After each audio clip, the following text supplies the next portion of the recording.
Hello everyone, welcome back to my channel. আজ আমরা আলোচনা করতে চলেছি ইংরেজি গ্রামারের মধ্যে একটা গুরুত্বপূর্ণ পার্ট সম্পর্কে, যেটাকে বলা হচ্ছে আর্টিকেলস। আমি জানি তোমরা প্রত্যেকেই কম বেশি আর্টিকেল সম্পর্কে জানো, তবুও যদি তোমাদের আর্টিকেল সংক্রান্ত কোনো সমস্যা বা কনফিউশন থেকে থাকে, তাহলে আমি চেষ্টা করব আমার এই ভিডিওর মধ্যে দিয়ে তোমাদের সমস্ত কনফিউশন একেবারে ক্লিয়ার করে দেওয়া। তো তার জন্য কি করতে হবে, তোমাদের একটা খাতা নিয়ে এই জিনিসগুলোকে যা যা আমি লেখাচ্ছি সব নোট ডাউন করতে হবে, আর পুরো ভিডিওটা ভালোভাবে শুনতে হবে। তো চলো আমরা জেনে নিই আর্টিকেলস কি বা আর্টিকেলস কাকে বলে, সেটা আগে আমাদের জানতে হবে। বলছে a, an and the called articles, অর্থাৎ এ, অ্যান এবং দাকে একত্রে আর্টিকেলস বলা হয়। আর্টিকেলস আবার দুই টাইপসের হতে পারে, একটা হচ্ছে ডেফিনাইট, একটা ইনডেফিনাইট। দাকে বলা হয় ডেফিনাইট আর্টিকেলস, এ আর অ্যান কে বলা হয় ইনডেফিনাইট আর্টিকেলস। আচ্ছা, ডেফিনাইট আর্টিকেলস কি? যখন আমরা কোনো নির্দিষ্ট ব্যক্তি অথবা বস্তুকে বোঝাবো, তখন তার আগে আমরা দা অর্থাৎ ডেফিনাইট আর্টিকেলস এর ব্যবহার করব। আর যখন আমরা কোনো অনির্দিষ্ট বা নন স্পেসিফিক ব্যক্তি বা বস্তুকে বোঝাবো, তখন তার আগে আমরা এ অথবা অ্যান ব্যবহার করব।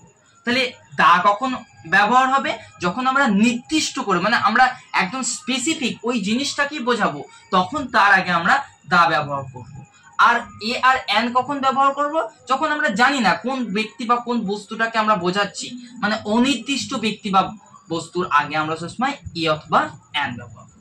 এটা মজার গল্প হিসাবে যদি বলা হয়, তাহলে মনে করো একটা স্টেজ রয়েছে, সেই স্টেজের মধ্যে অনেক কটা নাউন রয়েছে। তো দা কি? দা সেখানে হচ্ছে একটা স্পটলাইট, স্টেজের মধ্যে একটা স্পটলাইট, যেটা পার্টিকুলার অর্থাৎ নির্দিষ্ট নাউনগুলোর উপরে ফোকাস করবে।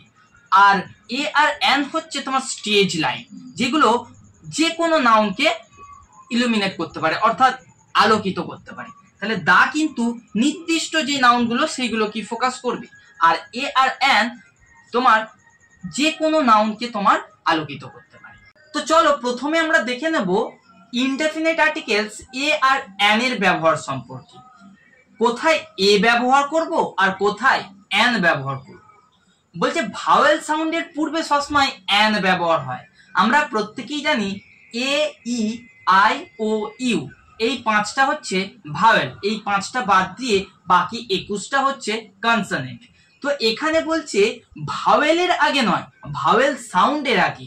আমাদেরকে বুঝতে হবে ভাওয়েল লেটার আলাদা আর ভাওয়েল সাউন্ড আলাদা।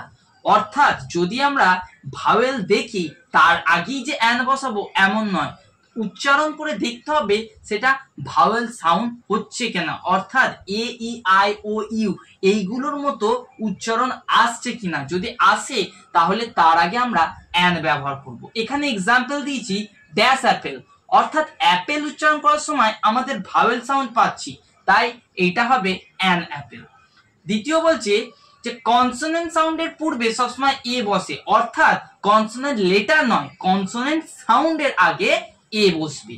ফর এক্সাম্পল ড্যাশ পেন, দেখো পেনের পি এর উচ্চারণ কনসোনেন্ট সাউন্ডের মতো, তাই এখানে এ ব্যবহার হয়েছে। নেক্সট বলছে যে সকল ভাওয়েল সাউন্ডের উচ্চারণ ইউ বা ওয়া এর মতো, অর্থাৎ ভাওয়েল কিন্তু তার সাউন্ডটা ইউ অথবা ওয়া এর মতো, তার আগে এ বসবে।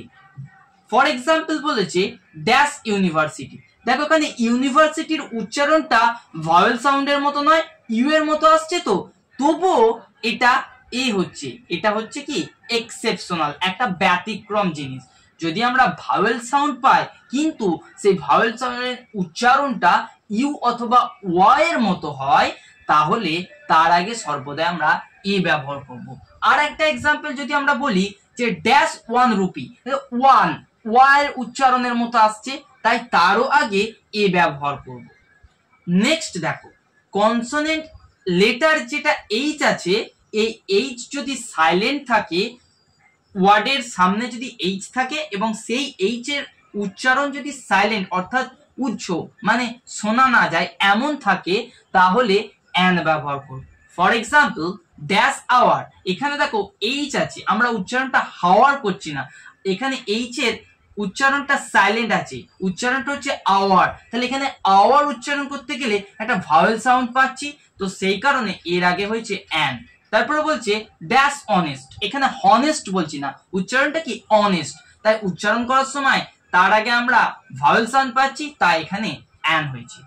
নেক্সট বলছে কিছু কনসোনেন্ট সাউন্ড আছে যার উচ্চারণ ভাওয়েল সাউন্ডের মতো, অর্থাৎ কোন এমন কিছু কিছু ওয়ার্ড আমরা পাবো যার সামনে কনসোনেন্ট রয়েছে, অর্থাৎ কনসোনেন্ট লেটার রয়েছে, তবুও তার উচ্চারণটা ভাওয়েল সাউন্ডের মতো হচ্ছে, তখন তার আগে আমরা অ্যান বসাবো। ফর এক্সাম্পল ড্যাশ এমবিএ, দেখো এখানে এমবিএ উচ্চারণ করার সময় প্রথমে এম এর যে উচ্চারণটা সেটা দেখো কার মতো হচ্ছে, ভাওয়েলের মতো হচ্ছে না, উচ্চারণ করো M M E M M, তাহলে একটা ই আসছে, প্রথমে একটা ভাওয়েল সাউন্ড আসছে, তাই এর আগে কি হয়েছে অ্যান হয়েছে। সিমিলারলি পরেরটা দেখো ড্যাশ এসপি, এস উচ্চারণ করো এস এস ইয়েস এস, তো দেখো এখানে একটা ই এর মতো একটা ভাওয়েল সাউন্ডের মতো উচ্চারণ পাচ্ছি, তাই এর আগে হয়েছে অ্যান। তো যদি আমরা কনসোনেন্ট লেটার দিয়ে শুরু হয় তবুও ওইটা উচ্চারণ করার সময় একটা ভাওয়েল সাউন্ড পাই, তাহলে তার আগে আমরা সবসময় অ্যান ব্যবহার করব। নেক্সট কি বলছে দেখো এক্সক্লেমেটরি সেন্টেন্স যদি হোয়াট দিয়ে শুরু হয়, আমরা জানি এক্সক্লেমেটরি সেন্টেন্স কাকে বলে, এই লাস্টে যদি এক্সক্লেমেটরি সাইন থাকে তাহলে সেটা এক্সক্লেমেটরি সেন্টেন্স, যদি মনের ভাব প্রকাশ করে বা বিস্ময় বা আবেগকে প্রকাশ করি তাহলে সেটা এক্সক্লেমেটরি সেন্টেন্স হয়। তো এই এক্সক্লেমেটরি সেন্টেন্সটা যদি শুধু হোয়াট দিয়ে শুরু হয়, অন্য ক্ষেত্রে নয়, শুধু যদি হোয়াট দিয়ে শুরু হয় তাহলে এই হোয়াটের পর আমরা এ অথবা অ্যান ব্যবহার করব। For example what that's interesting match, কি দারুণ ম্যাচ, দেখো এখানে ইন্টারেস্টিং, তাহলে এইটা ভাওয়েলের মতো সাউন্ড পাচ্ছি, তাই এর আগে অ্যান বসিয়েছি। তারপর বলছে হোয়াট ড্যাশ পিটিসি, মানে কি যে কি করুণ দৃশ্য, দেখো এটা পিটি, পি এর উচ্চারণটা কনসোনেন্ট সাউন্ডের মতো, তাই এখানে এ হয়েছে। আচ্ছা নেক্সট দেখো বলছে dozen, hundred, thousand, million, billion, এইগুলোর আগে সবসময় এ ব্যবহার হবে। দেখো আমরা জানি যে সিঙ্গুলার নাম্বারের আগে এ ব্যবহার হয়, কিন্তু প্লুরাল নাম্বারের আগে এ ব্যবহার হয় না, কিন্তু এক্ষেত্রে এটা হচ্ছে এক্সেপশন, অর্থাৎ dozen, hundred, thousand, million, billion এইগুলো যখনই দেখতে হবে না এর আগে সবসময় আমাদেরকে এই ব্যবহার করতে হবে, আমরা এছাড়া অন্য কিছু ব্যবহার করতে পারবো না।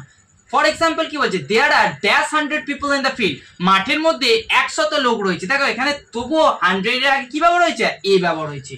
দেয়ার are dash dozen of pens in my bag, আমার ব্যাগের মধ্যে 1 ডজন পেন রয়েছে, এখানে মনে হচ্ছে না অনেক জিনিস রয়েছে, এ ব্যবহার হবে, কিন্তু এখানে এই ব্যবহার করতে হবে, অর্থাৎ যদি আমরা দেখতে পাই ডজন, 100, 1000, মিলিয়ন, বিলিয়ন, তাহলে তার আগে সবসময় এ ব্যবহার করব।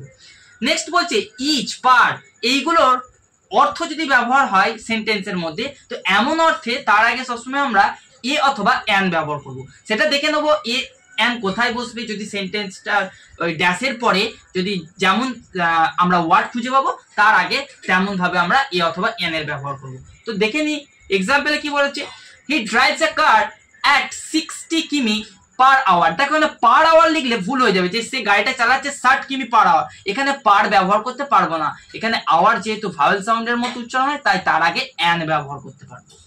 দুই বলছে সে আর্নস আরএস 50,000 পার মান্থ, সে 5,000 টাকা মাসে ইনকাম করে, এখানে কিন্তু পার ব্যবহার করতে পারবো না, এখানে আমরা মান্থের আগে এ ব্যবহার করতে হবে, অর্থাৎ ইচ, পার এমন অর্থে যদি সেন্টেন্স ব্যবহার হয় তাহলে সেই সেন্টেন্সে আমরা এ অথবা অ্যান ব্যবহার করতে পারবো, কিন্তু অন্য জিনিস ব্যবহার করতে পারবো না।